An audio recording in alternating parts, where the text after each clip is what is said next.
Hey, what up, guys? Today's video is going to be my first MLB The Show 21 video. This video is going to be covering who I think will be the AL and NL Central, East, and West Division Collection Rewards, as well as the AL and NL Collection Rewards, and then the overall Live Series Collection Reward. I'm going to reveal all my picks right here in this video. I hope you like it. Check it out. Let's get it started right now. All right, so for the AL East Collection Reward, I went with Carl Crawford, 2010 All-Star for the Tampa Bay Rays. When you talk about Carl Crawford, you're talking about a four-time All-Star, a guy who finished in the top 10 in the MVP voting once. He won a couple Silver Sluggers and a Gold Glove, and with Tampa Bay, he was a monster. He hit 19 homers in his 2010 season, which most people think is his best season overall. He hit 307, slugged 851, and drove in 90 runs. You got to think he was a top of the order guy. He stole 60 bases. He averaged about 55 steals a season over an 8-year stretch. So he's got some speed and he's got some pop. And I think this would be a very good card to add, especially for the AL East collection. It would give somebody with, like I said, a little bit of pop. He can hit at the top of your order, got some speed. And yeah, he was also one of my favorite players to watch in the AL East in the early 2000s. So Carl Crawford is my guy for the AL East collection. All right, for the AL Central collection reward, I'm going with a 1987 rookie Kevin Seitzer, a guy who could have been Rookie of the Year had not Mark McGwire hit 49 bombs that season. All right, when you talk about Kevin Seitzer, you're talking about a pure hitter. This guy was an all-star his rookie season, finished top 20 in the MVP voting, and second in Rookie of the Year to Mark McGwire, who hit 49 home runs.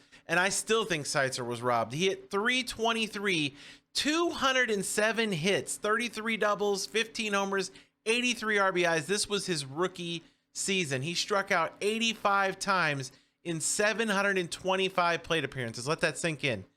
85 strikeouts in 725 plate appearances. Rocked an 869 OPS, 128 OPS plus, 301 total bases. That was his rookie season. The guy could hit. He had a career average of 295, which, you know, he played for about 13 seasons. So you figure he was about a 300 career hitter over 13 seasons, playing in mostly Kansas City, a little bit in Milwaukee, Oakland, Cleveland to finish up his career. And I think this Kevin Seitzer rookie card would be a great addition to the MLB The Show game. And that's why I have him as my AL Central collection reward. My AL West collection reward is going to be the man Josh Hamilton, coming back to MLB The Show, I hope anyways, with this 2001 All-Star card.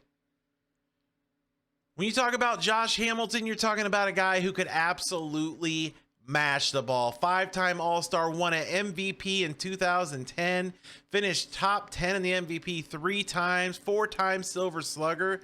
This guy absolutely mashed. He drove in 130 runs one season, and this card we're going with the 2010.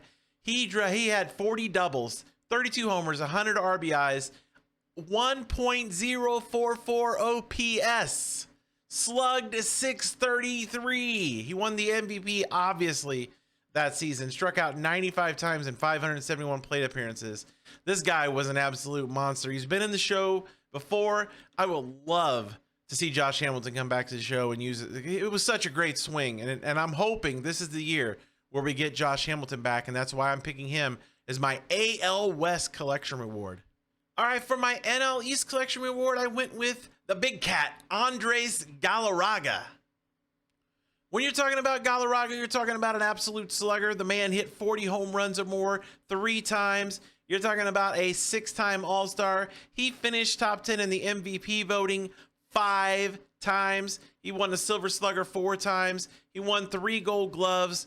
The guy could do it all. He was a multi-time All-Star.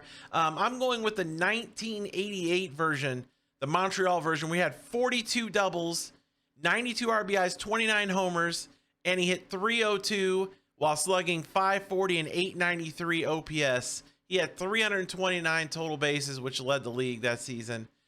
He could absolutely rake. He did it all. He did it in Montreal. He actually played a season in St. Louis. He actually had some of his best seasons, obviously, in Colorado. And then he also played with Atlanta, Texas, the Giants. Ended up back in Montreal, then back with the Giants, and then the Anaheim Angels to finish it up. He had a 19-year career, and I love this. I love watching this guy, even though these old-ass highlights are against my Cardinals. Andres Galarraga would be my choice for the AL East collection. For the NL West collection reward, I would see a repeat of Todd Helton. He'll obviously be back this year, and this would be a very good card to use for the NL West collection reward, in my opinion. What else is there to say about Todd Helton except for the man could absolutely hit? 17-year career, he had a .316 career average, on-base percentage of .414, .539 slugging, which led to a .953 career, not year, career OPS. 133 OPS plus in his career. You're talking about a guy who finished top 10 in the MVP voting 4 times. He was a 5-time Silver Slugger, 3-time Gold Glove winner, finished second in the Rookie of the Year in 1998, and the guy could absolutely destroy the ball. I would love to see the 2000 season be used, but I'm not sure which one they would actually use. The 2000 year, though, he had 216 hits, 59 doubles, 147 RBIs with 42 homers. Listen, 147 RBIs, 372 batting average, 463 on base percentage, 698 slugging, and a 1.162 OPS. The fact that this man is not in the Hall of Fame yet is an absolute fucking joke. I don't care if he did it in Colorado. His career hitting numbers are asinine, and he could field the position as well. Todd Helton deserves to be in the Hall of Fame, but that's for another discussion. And Todd Helton is my choice for the NL West collection. For the NL Central collection reward, I'm going with Cubs first baseman Mark Grace. I'm sure some people are like, Mark Grace, Buck, really? Mark Grace? Well, you must not know much about Mark Grace because this guy was a .303 career hitter. He could absolutely hit, not for a lot of power. He did have a little bit of pop, but not a lot. But the guy could actually, he was a professional hitter. You know, they talk about professional hitters. That's Mark Grace. He finished second in the Rookie of the Year in 1988. He was in the MVP discussions for like 4 or 5 times. Never really won at all, but you know, he was always consistent with his bat. He was a 4-time Gold Glove winner, so he could field the position as well. 5-time All-Star. He spent almost his entire career with the Cubs. He played a little bit with the Diamondbacks as well. I just think this will be a nice, solid change of pace first baseman, depending upon how the hitting engine is this year too. You know, with Mark Grace, he never hardly struck out. The most he ever struck out in a season was 56 times. That's ludicrous. He put the ball in play. He didn't mess around. He didn't strike out. He just got on base and he hit for a high average. And he drove in some runs when he needed to. I think it was a career high of 98 RBIs. That's not too shabby. But he would be a nice change of pace at first base. And one of my favorite players growing up was Mark Grace for the Cubs. So that's why I'm going to go with him as my NL Central collection reward. All right, now for the American League collection reward, which means the AL West, the AL East, and the AL Central, I'm going with Kirby Puckett. Kirby Puckett was one of the best pure hitters in baseball, and he had a little bit of power too. He averaged .318 over his career for a batting average, .360 on base, .477 slugging, and an .837 OPS. You're talking about a guy who was an all-star every season he played but 2, and he played 12 years. That makes him a 10-time all-star. You're talking about a guy who finished top 10 in the MVP voting. Listen to this, 7 times. 7 times. He won 6 Gold Gloves, 6 Silver Sluggers. The guy was insane. If I was going to pick a year that I would want to go with, it would probably be his 1989 season where he hit .339. He had 24 homers, 121 RBIs, 358 total bases. The guy was an absolute monster, and he's another one of those guys who didn't strike out very much. In 1988, he struck out 59 times. 59 times. The guy could field too. He wasn't a one trick pony. He could hit and he could field, and he was about as dominant as it gets over his 12-year career, which was cut short by an eye problem. He may have been a creep off the field, but on the field, Kirby Puckett was one of my favorite players. I always wanted to be like Kirby. He was a little pudgy, and whatever. I just love Kirby Puckett. So Kirby Puckett is my choice for the AL collection reward. For the NL collection reward, this guy could actually be the overall reward if you really want to get down to it, but I went with another guy for that. But my NL collection reward is the great Roberto Clemente. Clemente is the greatest Pittsburgh Pirate ever, obviously, and he's just one of the greatest all-time baseball players. He won an MVP reward. He was in the top 10 in the MVP voting 9 times. 9 times. You're talking about a 14-time All-Star. Man played 18 seasons. All right, he won a Gold Glove every year but 4. Think about that. Just an amazing defender with a powerful arm, and he had some power in his bat as well. He drove in runs. He hit for a tremendously high average, 317 over his career, 130 OPS plus over his career as well. The guy was just an absolute beast. I really, really hope we get Roberto Clemente in this game because he belongs in this game. You want to talk about how hard it was to find highlights for some of these guys because they played so long ago, and some of the highlights are, you know, aren't that beautiful to look at, but you know what, you know, because of cameras and stuff, but it doesn't matter. Roberto Clemente was an absolute animal and somebody that everybody should look up to. He lost his life way too early, and it's about time that MLB The Show gets this man in the game. And Roberto Clemente, who I think could be the overall collection reward, but I went with the NL collection reward. We'd be so spoiled if he is. Let's go.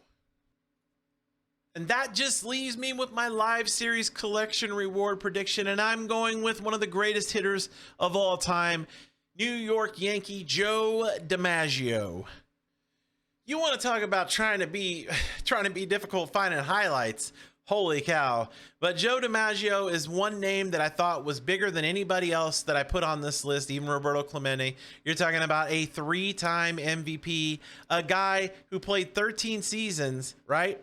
13 seasons. Every season he was in the top 10 in MVP voting, except for once. He finished 19th. But every other season he was there. Top 10 MVP. He was an all-star every season he played. He missed 3 seasons for military service, if you didn't know that. And we're talking about prime seasons. We're talking about his age 28, 29, and 30 seasons, right? He missed these. And he still had career numbers: 325 batting, 398 on base percentage, 579 slugging, 977 OPS, and a 155 OPS plus. The man hit 46 homers and drove in 167 runs in 1937, and he didn't win the MVP. Just think about that. This guy was crazy. He hit 381 one season. 381. You just don't see that anymore. Like, this guy is one of the biggest names we still don't have in the game. Probably the biggest name we still don't have in the game, in my opinion. And I think as much as we've been adding these older legends, Babe Ruth, Mickey Mantle, I think it's time. I think it's time to bring Joltin' Joe to MLB The Show. And he is my live series collection reward prediction. Hey, y'all, thank you for watching. I hope you enjoyed this video. Make sure to follow me on my Twitch at twitch.tv/BigOldBuck. We stream every day, Monday through Saturday, 9 a.m. till 3 p.m. Central, as well as occasionally we'll play in the evenings with Mrs. Buck too. Make sure to check her out, twitch.tv/MrsBigOldBuck. Make sure to follow me on my Twitter. The Twitter and Twitch links will be in the description below. If you like this video, make sure to give it a thumbs up. I'd appreciate that. Also, if you're not subscribed to the channel, what the hell are you doing? Click the subscribe button. It's free, for God's sakes. Jeez. Anyways, I hope you enjoyed the video. If you have anything you want to say about the video or any of my picks, just leave a comment in the section below in the comments. I hope you enjoyed it. Until next time, peace out.